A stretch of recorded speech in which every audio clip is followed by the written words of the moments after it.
That's exactly right, Bill. Right here at the Moscone Center in downtown San Francisco, 18,000 folks are expected at what they call the GDC, the Game Developers Conference here, and many of these folks are looking for more details about this. This is generating enormous amounts of headlines and interest. It is the OnLive subscription-based service. It is a brand new gaming service. It's getting a lot of attention, and it could pose a very serious threat to Microsoft, Nintendo, and Sony. Now, OnLive comes from web TV creator Steve Perlman, a broadband on-demand service that lets players access games over the internet and then play them on their televisions, Macs, or personal computers and enjoy the same gaming experience they might have had by loading those titles on a console. And because the games live on the internet, they'll play on a TV or computer, and it won't matter whether they are developed for any specific platform. Now, that should send absolute shudders up and down the spines of those big three console makers, Microsoft, Sony, and Nintendo.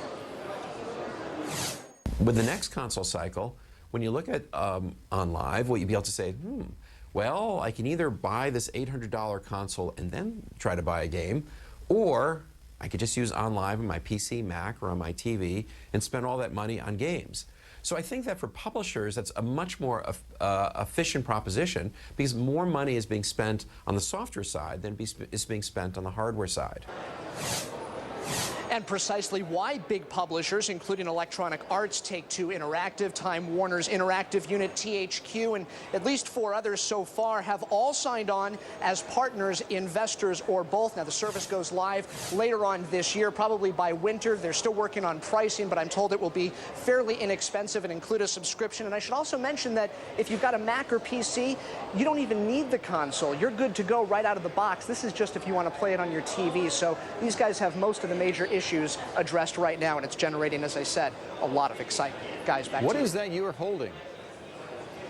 This is what they call the micro console, and basically what this is it plugs into your television, it links the internet to your television, and inside there's some proprietary technology that gets you into the OnLive service so that you can order subscription-based games, play against either people online or around the world or whatever it is you want to do. But this is basically a set-top box, if you want to call it that, but it's obviously far smaller than most of the set-top boxes that we're all familiar with. Pardon the naive question, but once I'm logged on with my television, what am I playing the game with? My remote control?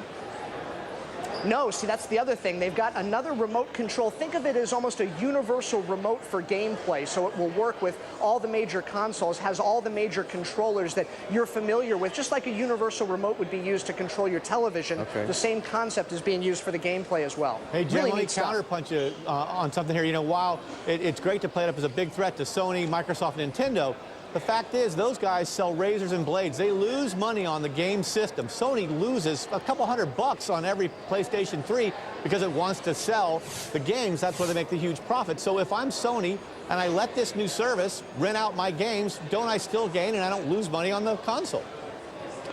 Well, the whole idea here is to eliminate the console in the same way that we're eliminating computers to a certain degree by putting everything off into the cloud. You don't have to store anything on your local drives, your local computers. The idea here is to let all the games be stored on big servers controlled by this company. You're right, a lot of these companies do lose money on the consoles, and it's going to be incumbent upon them to come up with real business deals to strike exclusive content to keep that console pipeline alive. But OnLive says it's dealing directly with the publishers who are now investors in the company, and they think they might have the inside track for further innovation from here forward.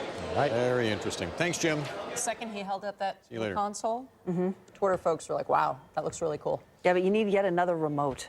Our Twitter... I just can't. There's just like a million remotes. I can't. Exactly. It makes me nuts. Is it just me, or does it seem like everybody's Twittering right now, like Michelle? Can this company make money?